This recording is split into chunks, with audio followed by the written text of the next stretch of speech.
Hey, AP Euro fans, it's Mr. Iglesias again, and we're going to be talking about the Enlightenment views on the economy today.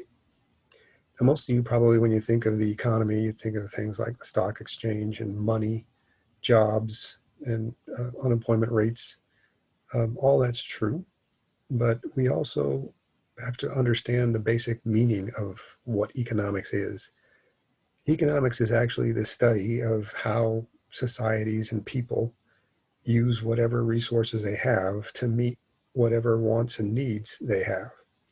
And so the Enlightenment philosophers had very specific views on what was going on in their economic systems of their time and how they could be bettered, how they could be changed.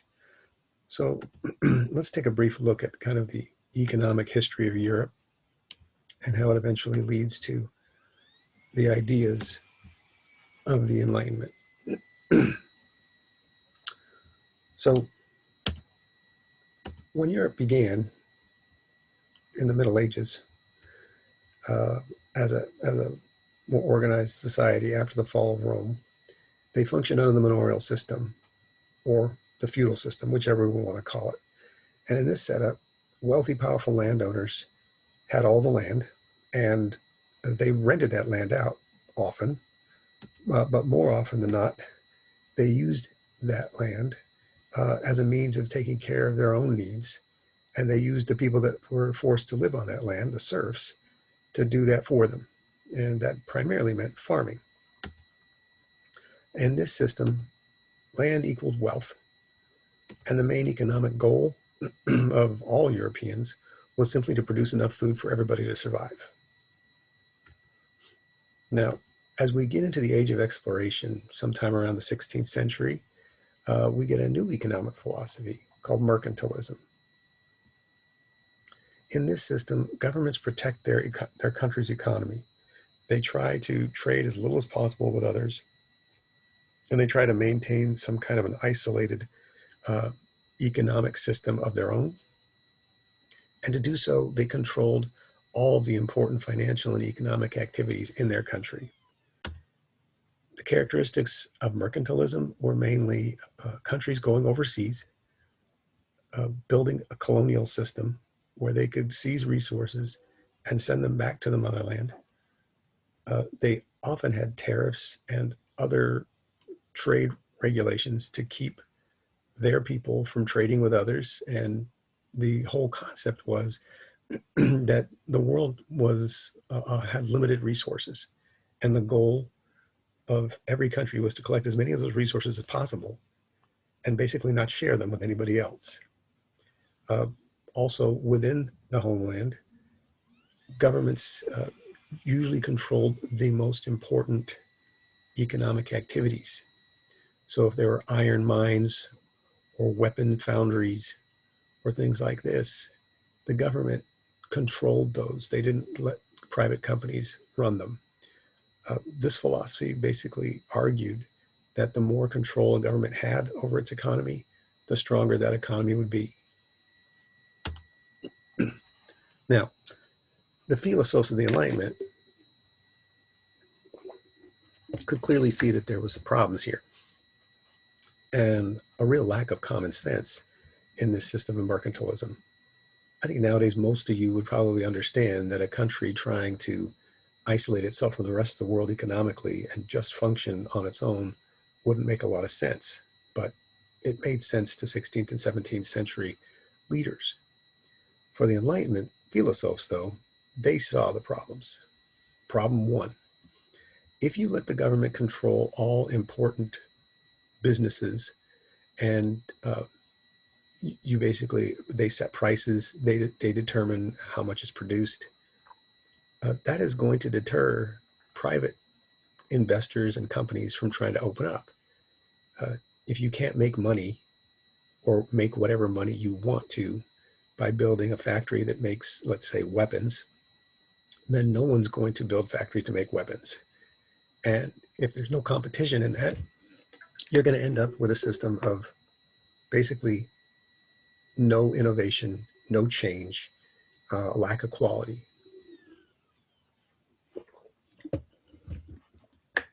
Another problem, if you're not going to trade with other countries, you're definitely not going to get all the resources you need.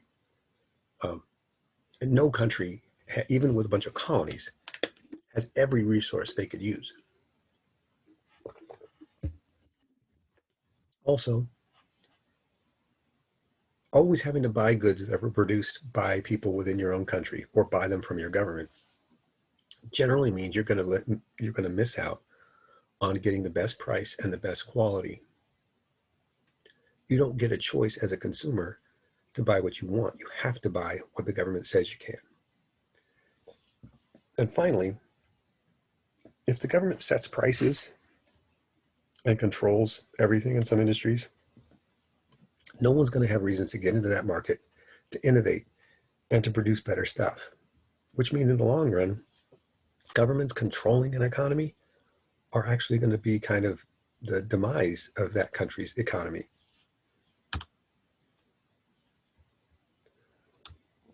So the earliest of the economic theorists that show up during the Enlightenment to challenge the ideas of mercantilism are these French folks called the physiocrats. And they're led by a guy named Francois Quesnay. So these people had slightly different views on the mercantilist system. They actually argued much of what I just said in the previous slide about mercantilism. But more than complaining about a lack of innovation, a lack of competition, and a lack of gaining the resources one needs, the physiocrats' main argument was that there was actually a need to kind of go back to this middle-age concept that the only really valuable resource was land. Without land, you could have nothing else. So the physiocrats argued this was the only thing that should really measure wealth. They also argued that it was the only thing that should be taxed, that you could very much simplify tax codes and everything by only taxing those who owned land. And of course, that land's main purpose, to grow food. So they believed that agriculture would always be the backbone of any economy. This is actually something that Thomas Jefferson, if you remember, was also insisted on. He believed very much that economies were basically based on the ability to grow food and farming. This is not exactly a new and modern way of looking at the economy. This actually kind of seems to go backward a little bit. But there was a significant philosopher who introduced us to what we would kind of consider our modern economic system. Adam Smith can be called the father of capitalism, and we'll kind of explain what this capitalism really means. First of all, he too attacked mercantilism. He believed it to be inefficient and ineffective and really detrimental to a government's economy. He actually argued the opposite. Instead of the government being completely involved in economic affairs, the government should probably keep its hands out of politics and economics as much as possible. This system was known as laissez-faire, a French term that basically means literally to keep your hands out of something. And his argument was that government interference in the economy actually only caused bigger problems. His argument was that you needed to allow citizens to use their capital, that means money, talents, resources, and whatever, freely, and let them start up businesses. People open businesses to make a profit, but in the long run, Adam Smith's argument is that countries will have a better economy if you allow citizens to do whatever they want with their money. The whole idea of this kind of self-serving greed, in a sense, just trying to make as much as you can, actually benefits the entire country's economy as a whole. So let's get an example. So you're an 18th or 18th century businessman. You've got some capital, you've got some money and some land, and you're interested in figuring out how to use that so that you can make more money. And you notice that the people around you are lacking a variety of quality shoes. So you decide to open a shoe factory. Now, why do you open this shoe factory? Let's see. The only reason anybody ever starts a business has pretty much been universal forever. They want to make money. That's the goal of a business person, to make as big a profit as possible. Now, according to Adam Smith, that it may be the main reason why a person wants to start a business. They want to make a lot of money. But in the long run, they're going to end up helping everybody. How do they do so? Well, of course, this factory making shoes is going to benefit the owner. He's going to turn a profit eventually. He's going to make a good living off of selling shoes. But this factory making shoes is also going to benefit an awful lot of other people in society. First of all, it's going to help consumers, right? Because they need shoes. Secondly, it's going to end up helping the government in the long run, because the government's going to tax these shoes. The government might tax the factory itself. It can tax the sale of shoes. It can do all sorts of things that can end up getting money into the hands of the government. It's obviously going to help workers, because when this factory is built, it's going to need people to work in it, and those people are going to earn a wage. So it's helping this group as well. Now, considering that this guy probably didn't have enough money or capital to start this business all on his own, he probably went out and found investors. And those investors helped by putting in money. And as the factory does well, those investors will receive some type of benefit. They will be getting some money back plus more. So it helps those folks as well. Of course, this factory is going to help the entire market of shoes, because by adding another shoemaker, you've created more competition. And we'll talk about why competition is good, if you don't already know, for an economy in the next slide. Then finally, it also helps suppliers, because all those people who help to build that factory and maybe make the machines and deliver whatever things they need regularly, leather, rubber, the material for laces, whatever it is, all these suppliers are going to be making money because this guy needs to make shoes. So guess what? It turns out, according to Adam Smith, that greed is actually good. One person's desire to make money ends up helping an entire economy. The workers, the government, the investors, and the suppliers are all making money off of this. So they're gaining wealth. The consumers are getting a product that they need. And that marketplace that's being expanded as you get more and more of these companies making shoes, it benefits the entire market. If you want to compete, you've got to you either have to make a better shoe, or you've got to alter your prices, or you have to do a little of both. The more competition, generally speaking, the better quality of products you're going to get, and the better price you're going to get.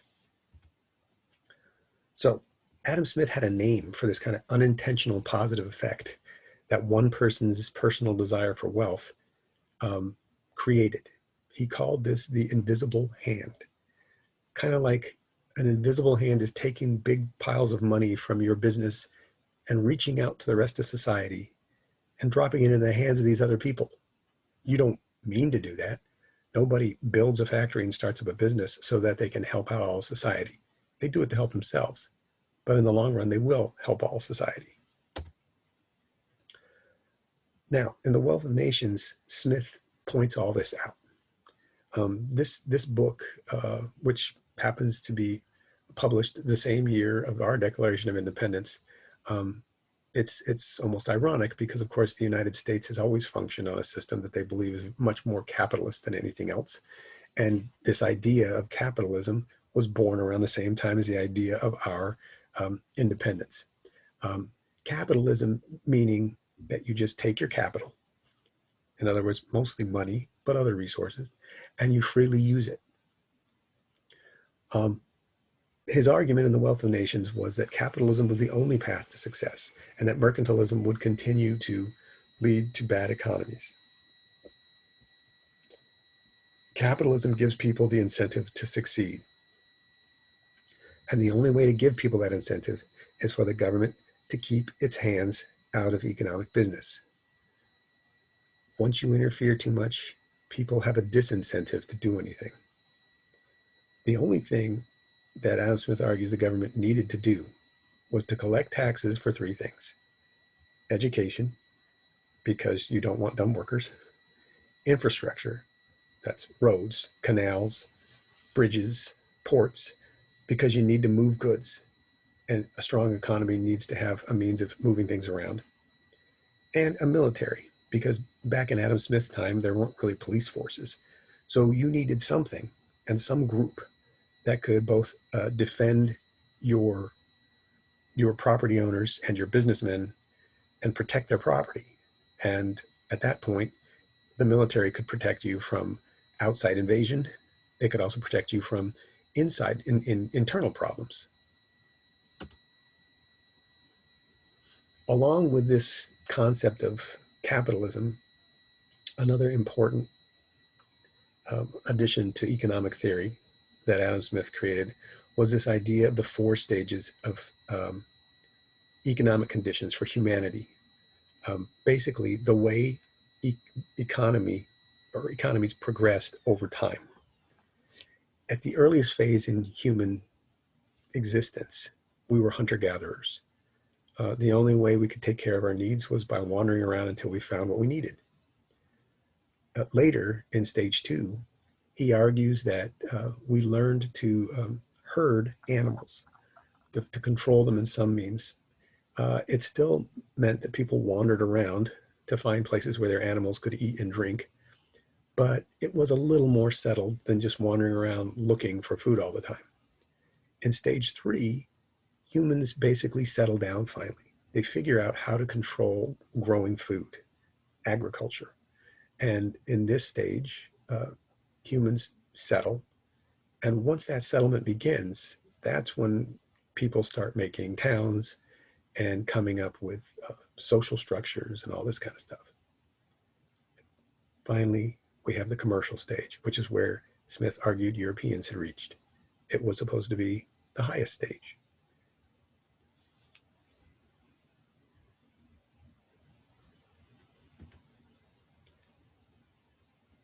These questions I'm leaving for my class if they're interested in some extra credit.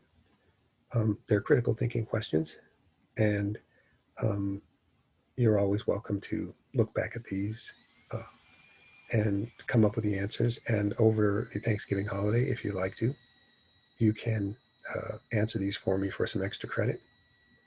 So look them over, think about it if you're interested. And since my camera's dead, I can't wave goodbye, but I'm going to tell you that that's the end of the video. And I hope you found it informative.